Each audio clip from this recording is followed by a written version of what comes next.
What's up, hockey fans? Welcome to another edition of Just Winging It. This is episode number 13, and we are joined by the video coach of your Kalamazoo Wings today, Kyle Forte. And Forte, first of all, I made sure to schedule you for our 13th episode, lucky number 13. I don't care what anybody else says, but before we get started, do you want to get anything off your chest?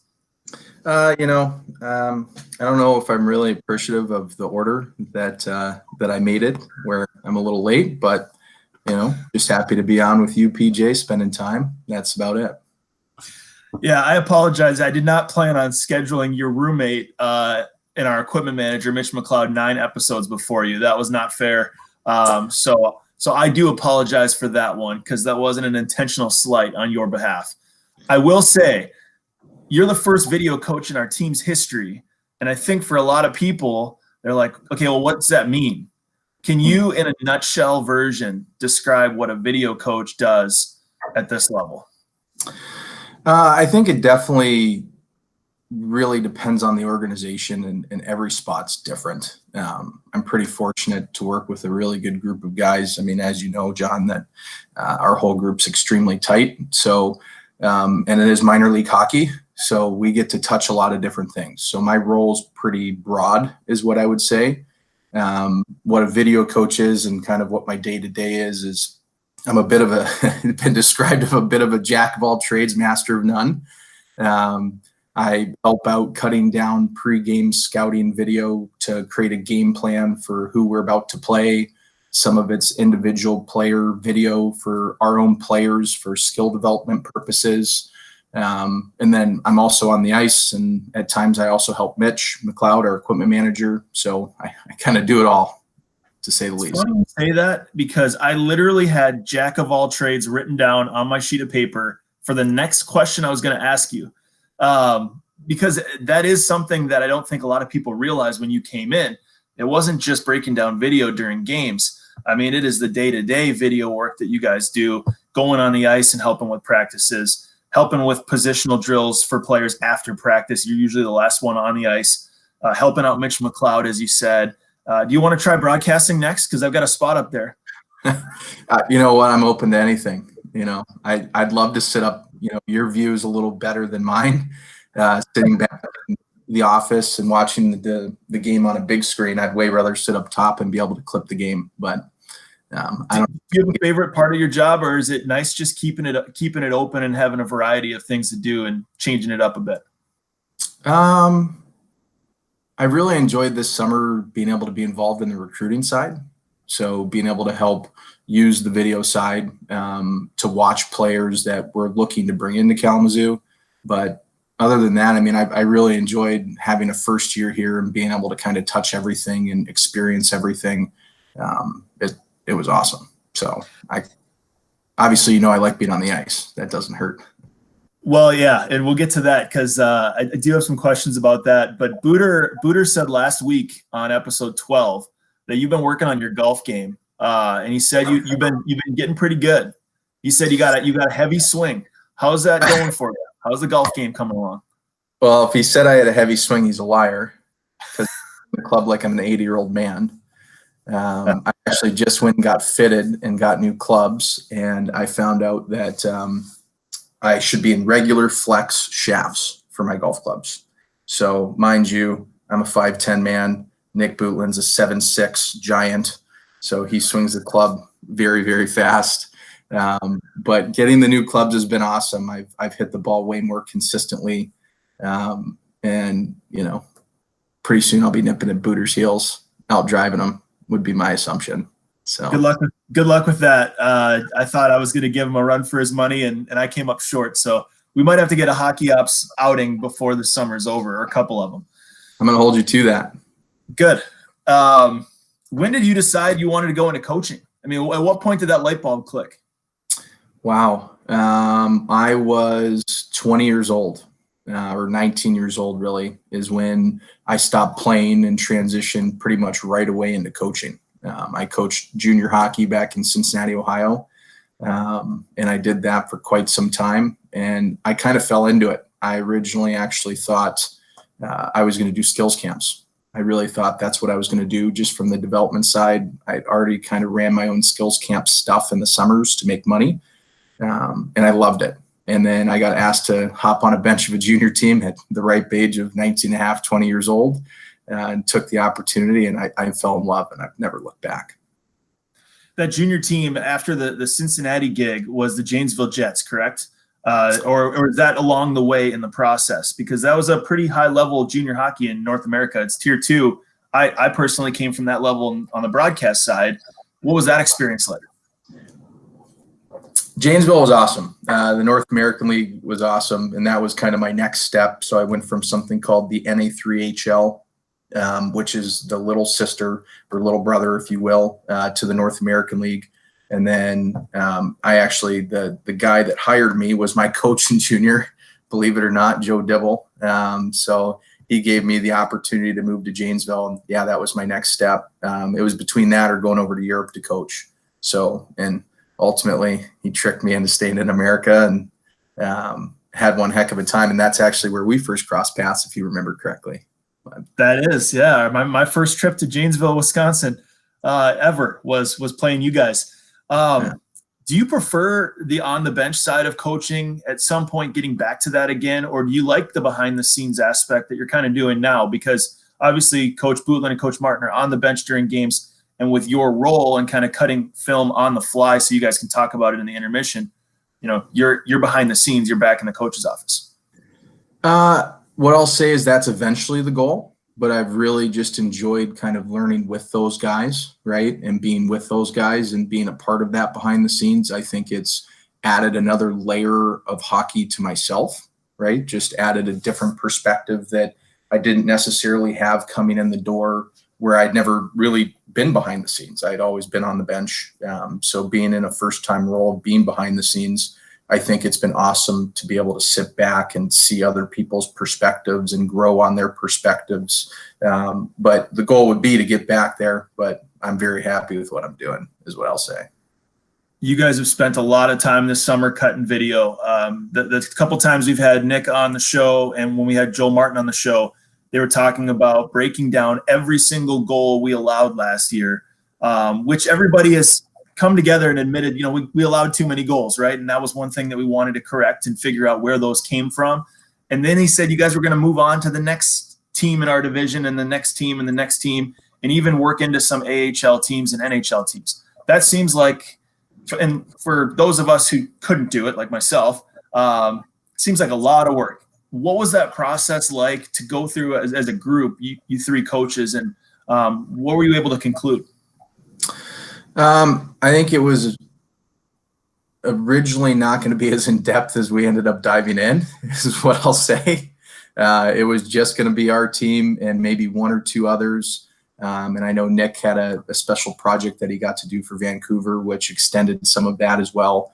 But I think that the way we break up work and the way that we've learned how to work together with all of our strengths has been awesome. So divvying that work up, it actually turned into something that was more efficient. And I think that's what made us dive in deeper, which was extremely beneficial, just to learn some of the areas where we feel we might have been doing better than we really were, you know, obviously with some of the goals against.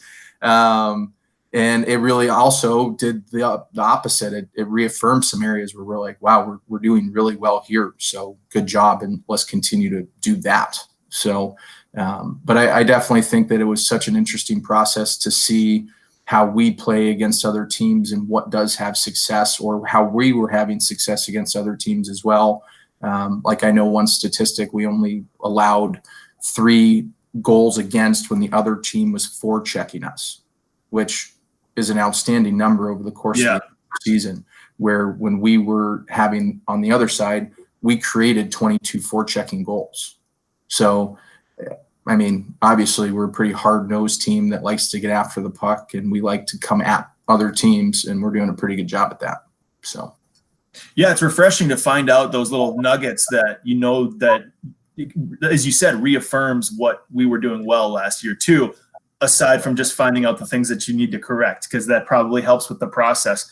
If you had to estimate how much time you've spent watching video this summer, just this summer, Give me a ballpark number. Man, I mean, well, the summer's extended, you know. Yeah, since March. That's the season. From starting in March, I probably watched over 100 hockey games so far, for sure. Man, like in the entirety of it all. Yeah. And you just say that straight faced. I mean, like it's nothing. Yeah, I mean, between scouting and the review that we did on not just goals for, goals against, but all of our systems and all of our players, and going in depth for Vancouver and going in depth on other teams. I mean, yeah, we watched a lot of video. So we've had a little too much time on our hands, is what I'll say. Hey, it's never a bad thing, because during the season, it seems like we don't have enough time to get everything done sometimes. Yeah. I got to ask you this one of my favorite stories of yours, and I've heard it a couple times, just when you and I have been talking, and then with the group on the bus, and I'm sure you're okay with it going public, but the application process, that when you were applying for this job, it wasn't just last summer getting the job, correct? Can you fill people in on how that worked? Because I think it's fascinating on how it finally came to be. It worked out for everyone, and we're happy to have you, but it was a process. Yeah, it definitely was. So I was coaching in Janesville, Wisconsin, and I was trying to decide what I was going to do the next season. I could have returned to that program that I was at. I had an opportunity to get into the ownership side and buy a junior hockey team, or potentially come here. So I got introduced to Nick Bootland from an old player, Jimmy Mullen, who Jimmy and I, we actually went to high school together. And Jimmy was trying to start summer camps, kind of like what I did to make money way back in the day. And so Jimmy asked me what I was going to be doing. And I said, well, I don't know. This is kind of what's on the table for me, and I'm trying to make a decision. And he's like, well, would you ever want to coach pro hockey? I'm like, well, yeah, like that'd be great, Jimmy. I'd love to coach pro hockey, but who's hiring? He's like, well, we might be. And I'm like, oh, okay. He's like, I think our assistant coach might be moving on to other things, and I'd love to get you in touch with our head coach. And I basically said, yeah, I mean, if he wants to talk, you give him my number. I don't want to be that person that's just cold calling him or, making him feel like he has to talk to me. So the next day I got a phone call from Nick Bootland asking, hey, who are you? I want to know more about you. And we kind of went through that process, and I went through the interview process and built a relationship with Nick, and ultimately he went a different direction. But I felt like through those conversations, because we were similar people in our values and the way we look at the game and who we want to be in the game, we just stayed in touch. So then the next year, I had ended up going to Minnesota and running that junior team that myself and my business partner bought. And it came back around. I talked to Nick Bootland, and that guy didn't work out. And he was going through the process again. And I had two decisions in front of me again. It was or three decisions, really: Kalamazoo, stay in Minnesota, or move to Vail, Colorado, of all places, to be a youth hockey director. And when I was in that process, I had to make a decision to either pick Vail, or they were going to pass on me, or stay in the running for Kalamazoo. And as soon as Nick told me that it was myself, another individual, and Joel Martin, who is the assistant coach here, I was like, oh, Joel Martin's in the running. He's like, yeah. And I'm like, I'm probably not getting this job if Joel's retiring and he's on the bench. So I ended up taking the Vail job and moving out there, and again, just staying in touch with Nick, following the K-Wings, off of a wonderful relationship that I built with Nick. And he, I kind of told him, like, hey, I'm in the same spot. I don't know what I want to do. I'm in Vail. I'm really happy. And he said, well, what would you think if I could kind of create a position? Because we're talking about doing a video coach role here and maybe adding somebody to the staff. Would you be interested? And he's like, I don't even know if I can do it. I haven't talked to ownership yet, but I wanted to tell you about it because we've been in touch for so long. And I think that this could be a really good opportunity for you if you want to get into pro hockey. It's like, well, see if you can figure it out. You can figure it out, I'm in. So he figured it out, and like a month and a half later, here I am, Kalamazoo. So I love Kalamazoo. What's that? Sorry for the long-winded story, but you asked for it. That's what I wanted. That's what was perfect. It couldn't have asked for it any better. So I love Kalamazoo, and I think I've been clear about that. As long as since I got here, this is my favorite place I've ever been. But leaving Vail, Colorado, for Kalamazoo, what's going on up there? And that seems like a very tough decision to make. I mean, Vail, Colorado, everybody sees as this beautiful, ski area and vacation spot. Maybe it's because we put it up on a pedestal for being this like awesome vacation town, but you live there. I mean, what was that like to live in Vail? Oh man. Vail is paradise, and there's different pockets of it, just like anywhere else. And like Vail proper is what people call it. It's like Disney World. I mean, it's unbelievable. It's, my family's originally from St. Petersburg, Florida. And I grew up thinking, hey, I'm always going to be a guy. I'm going to end up on a beach somewhere one day, way down the road. It's a little hard to do that in ice hockey, but one day I was like, I'm going to be on the beach. And moving to Vail completely changed my perspective. It's unbelievable to be in the mountains. And it actually, to date, was the hardest decision of my life to say, hey, I want to pass on leaving Vail, because I was very happy there. I liked the people. I liked the organization I was working with. The leadership in that organization was good. Honestly, it was a really great place to be. And it's not just a great place to go visit. It's a great place to live too. The livability there is unbelievable. The mountains, your playground. So I made a hard decision, but ultimately, in the end of the day, I couldn't have been happier that I did make the choice, because I am very, very happy here, happier than I was in Vail. And I think part of that is the people that work for the organization and the people that I've met here in Kalamazoo. It's just a wonderful town. And I think that the way our company, our umbrella company, goes about hiring people is unbelievable, because it works. I like everybody I work with a ton. It's the best working environment I've ever been in. So. Yeah, I'll echo that one. You like you said, you go on the ice and help with practice. And one thing I noticed fairly early on in this in the process last season was you'd like to be the last one off the ice, because you typically are working with individual players on skill drills or things that will make them better once the team drills are over and done with. Is there anything you're particularly proud of about that? Maybe a specific player that you spent a lot of time with that you saw significant improvements on? I don't know if there's a specific guy, because I think it ebbed and flowed so much throughout the year. And that skill work is something that is irreplaceable for some of those guys, right? And there's certain players that they don't even necessarily, everybody needs to continue working on their skill. It's definitely a massive part of the game, of course, but sometimes just the confidence of going through those drills and having somebody push you and be encouraged and feel awesome going into a weekend is more important than the actual development, like reps, if that makes sense. Yep. So we used it in a variety of different ways, obviously, to continue developing our players. But Tyler Ganley was a guy that he loved staying late. He loved doing the stick handling drills and just feeling really good going through everything. And I know he was a guy, and he would admit it. He'd be the first one to admit it. When he does those drills, he plays better. He feels fresher. So being able to be a part of that, and I'm here as like that second assistant role of helping, right? Like I want to help the players be the best they can on the weekend. So spending that extra time is a pleasure for me, and selfishly, I get to take a couple reps too, and itch the old playing the game still sometimes. So, but no, it's awesome being able to be on the ice and work with those guys. One feather in your cap, I think, with the way this all played out mid-season, when you guys as a coaching staff took the approach to aggressively go sign Austin Farley from the top Swedish league, to get that connection and that process started. I just recall you having some sort of connection with Austin, or knowing him or knowing of him from his college playing days, and it kind of started the conversation. And so I want to give credit where credit is due. You were very much a part of that recruiting process and getting Austin Farley to come here. Can you walk us through what that was like? Because that happened quickly. I mean, that was a 2 or 3 day process, and boom, he was coming here. Yeah, Farley, we were very, very happy to get him.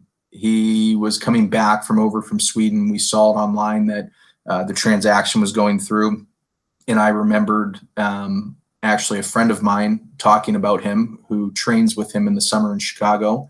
And I reached out to that friend and I said, hey, do you still know the Farley kid? How tight are you? Can you connect me with him?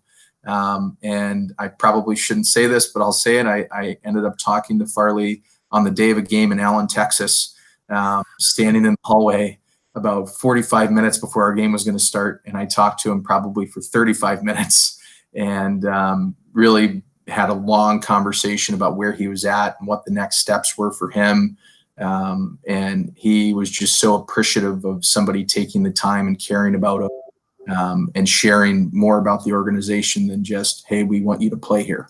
I think that's something that Joel, Nick, myself, we all do a very good job and all continue to build on what we do well as each other as recruiters, but we're true to who we are, right? Like we care about people, we care about our players, and that shows through. And I think that shows through with the kind of guys that we have that end up here. Our character and our culture is extremely strong, and we just want to keep working on building our identity on the ice to push for next year and get the right pieces in the room. So adding Farley at that point of the year, not many people get a player like him, and we got lucky. So there's no mixture of that madness.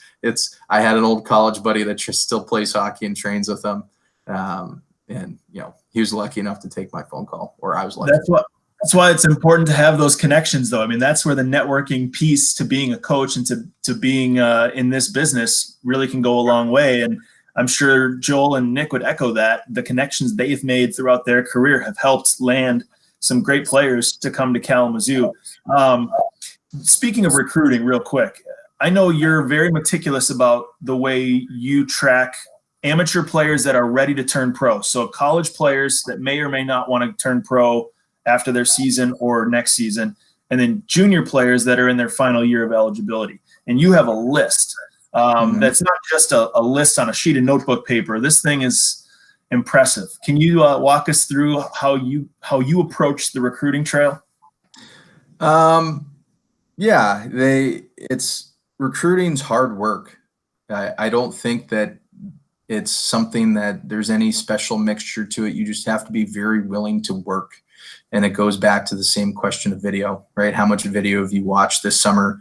I'd say just as much as I've watched on our own team, I've also watched on, recruiting. So literally during the season, while the season was going on, actually early in the season, and I've done it every year.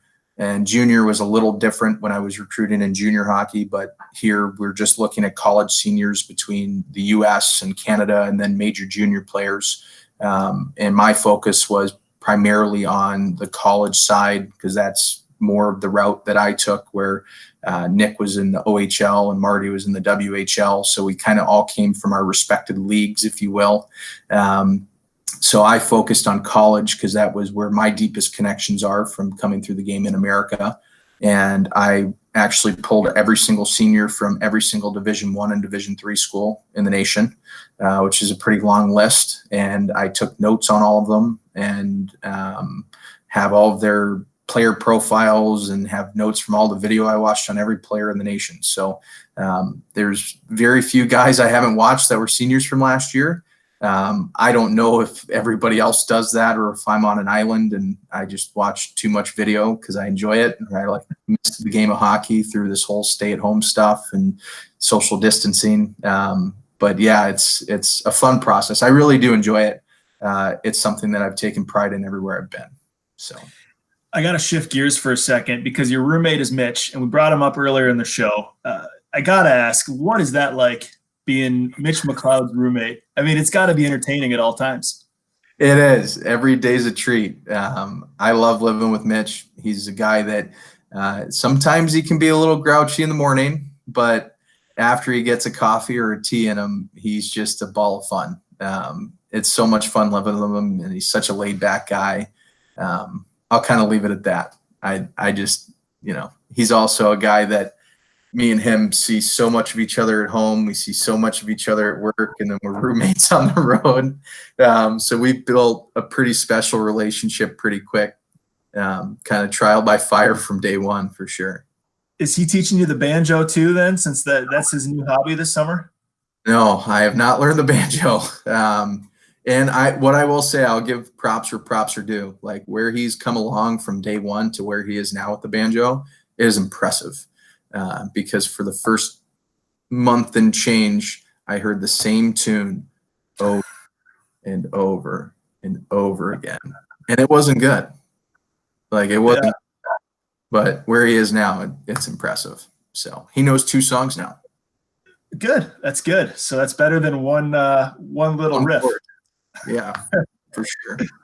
I've always known you to be an entrepreneurial type person and have a business mind.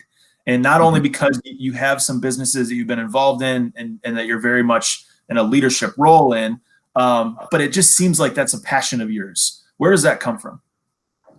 I don't know, to be honest. I don't have that answer. I think that I'm the best version of myself when I'm busy.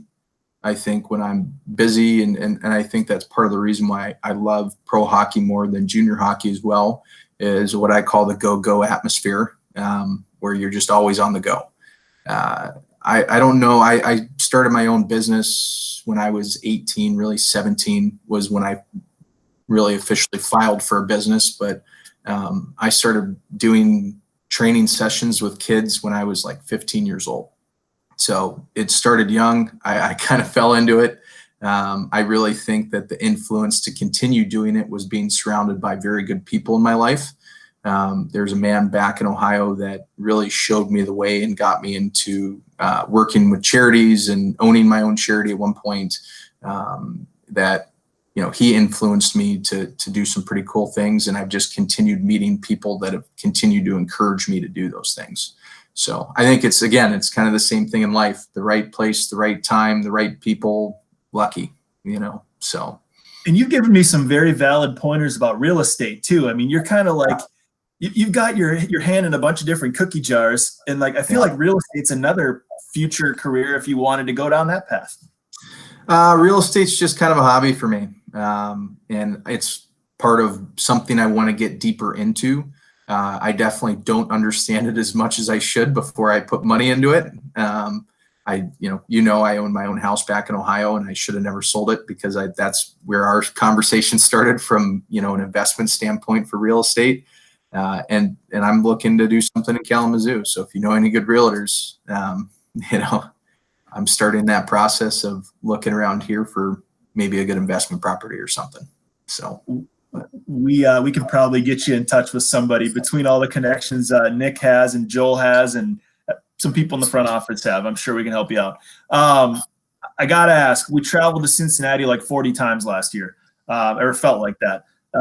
Do you ever get sick of returning home? Because Cincinnati's really like home. I mean, you're kind of our glorified tour guide when we go to Cincinnati. I like Cincy. I think it's a fun town. I think it's a fun town to play in. Their building's massive. It was definitely a little weird going back in there the first time, a little nostalgia, because that's actually where I watched my first pro hockey game as a little boy. So that was a little interesting going back into that environment, but it's just another town now. My dad still lives there, so it's fun when I'll get to see him when we go into town. But other than that, it's just another person we want to beat, Yeah, absolutely. Especially with how often we play them. Yeah. Do you have a favorite place you've ever traveled? Ooh,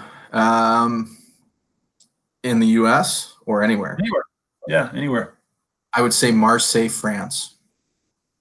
Marseille. Now, is that up in the mountains? It's not a mountain. It's more of like rolling hills into a bay.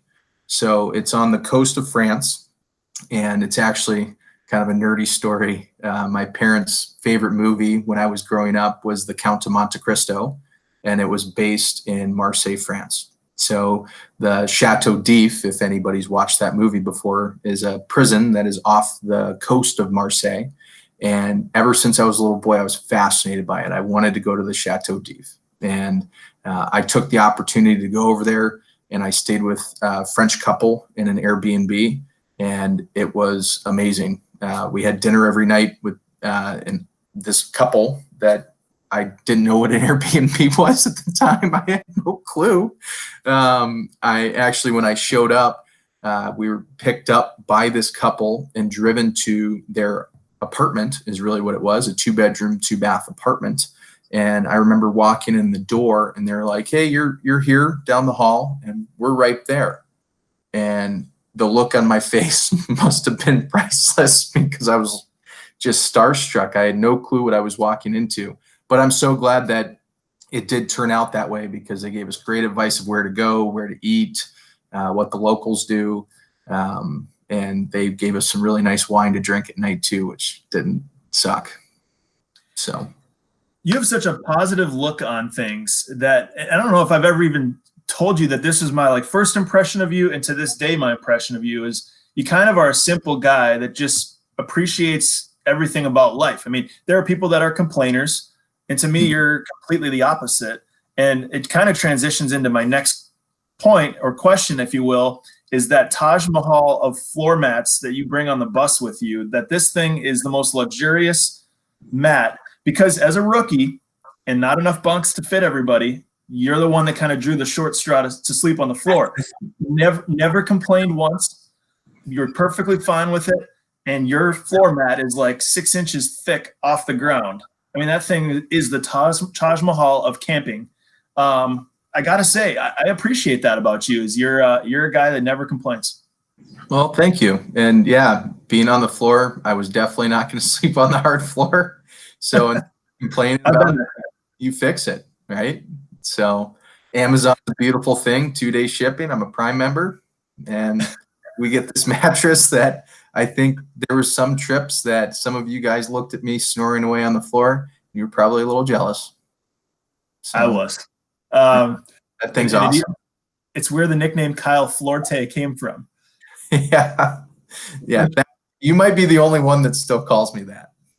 I love it. It's an endearing. It's not a bad nickname. I mean, it's not. I've heard worse Sure. about anybody. Yeah. Sure. So this summer, since you watched so much video, 100 games, you said roughly. Have you had a chance to watch any other television? Do you have any shows you're into or movies, or is that really not your thing? I've recently really gotten into some of those jail documentaries. And I think it really comes from that's what I would watch when I was on the road for hockey, is go to the History Channel and, Jailbirds or whatever's on, or Cops. And that's just such an easy thing to fall asleep to.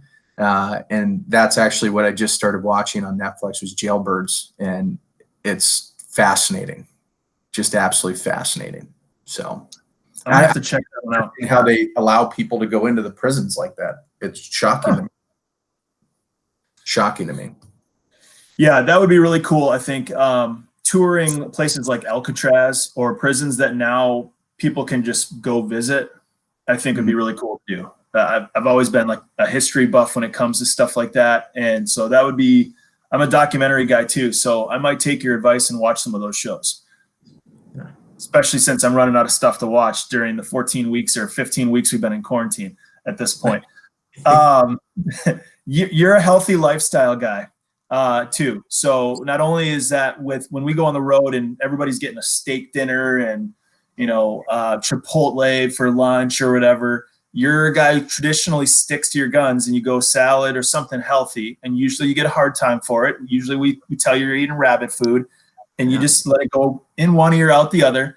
But how tough is that to stay disciplined, not only to the eating, but I always see you working out too. I can tell you I have not continued that trend during the quarantine.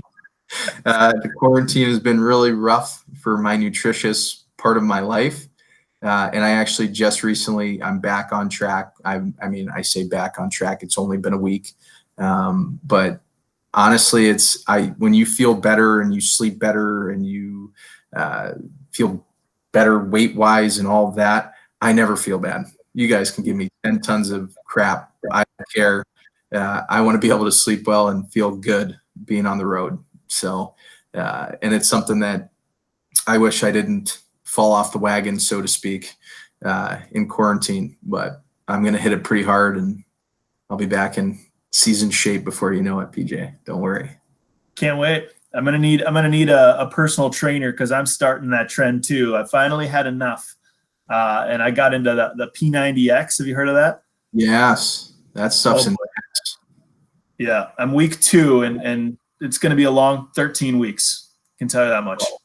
I can't wait to stop recording and I can see you try to stand up out of that chair because I know you're sore as can be if you're only 2 weeks in. You're probably struggle to stand up. What do you miss most about not having sports right now? Selfishly, being at the rink around people. Like, as you know, I'm a people person. I love the energy being around the rink. So selfishly for me, it's just normal day routine life of being able to do that. But it definitely stinks because I'm not much of a TV guy. And when I watch TV, I'd prefer to watch sports, and I don't care what it is. I'll watch table tennis for that matter, you know. But I think that's it. And I think that some of that also, you know, stops bringing people together because I think sports gives people a reason to come together. And it's really kind of a bummer that it's lingering and it can't get sorted out quick enough. So, yeah. I have a few more quick ones for you because they relate to this coming season and it kind of brings things full circle. But what's the biggest thing you've learned from working with Nick Bootland and Joel Martin firsthand with all the stuff that you guys do as a staff? What's the biggest thing you learned since you got here? Wow. I think it's really more of continue to strengthen and change my perspective of 2 ears, 1 mouth, where understanding that there's not always one way to do something. And with players and different people around the rink, when you're looking at management styles of different players, not everybody's going to do the same thing the same way you're going to do it, right? So I think that that's something that I struggled with for a long time in my career as a coach, is not understanding why players didn't have the same drive, or players didn't want to turn back up the wall instead of down the wall, right? Because we wanted it to happen this way. So I think from understanding people to a deeper level is something that has been enriching to me, and it's something that I thought I was really good at coming in the door. And I've only gotten better at it through watching them interact with players, people, staff members, all of the above.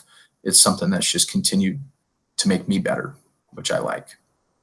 Without revealing any names, what's the type of team you guys are putting together for next season? I guess from a theme standpoint of the adjustments you're making from last year's team to this year's team, what you're hoping to accomplish. Compete. We want our team to outcompete everybody we're going to play. I think that that's something that's been a main focus, is we want to have the most energy getting on that ice every single shift. And it's some of that same identity piece of what we've always wanted to be, and we always feel like we can be, is a fast team. We want to play fast, and we want to compete. So I think that, you know, from our side, there was a lot of things that happened last season that none of us were happy about. And I know we're excited to see what our roster is going to look like at the end of the summer. So I think that we've had a really good start, but obviously with everything going on, there's still a lot of things up in the air. So I think that the good start is something that's fantastic, but to really answer your question, we want to compete next year hard. I appreciate you doing this, man. It's been long overdue, and putting up with some of the slights that were not intentional, but getting your roommate on before you and Nick on twice before you. Man, I owe you a salad or a steak dinner or whatever you want to eat our first road trip. So that's on me. Yeah, 13 weeks of ridicule. No big deal. I just got made fun of for 13 weeks that I couldn't get the call. So, well, I would say we saved the best for last, but we still haven't talked to Rooster yet. So that. There it is. There it is. So he'd probably agree with that one. But we appreciate it. It was awesome. It was a lot of fun, and we need to see more of each other this summer. So we'll have to get that golf outing set up. Absolutely. Well, we can walk, so we don't even have to ride together. And there's your workout. Match it with P90X. Look at this guy right there. That's the idea, man. Yeah. We'll make it happen. Thanks for doing this, buddy. Thanks for the time.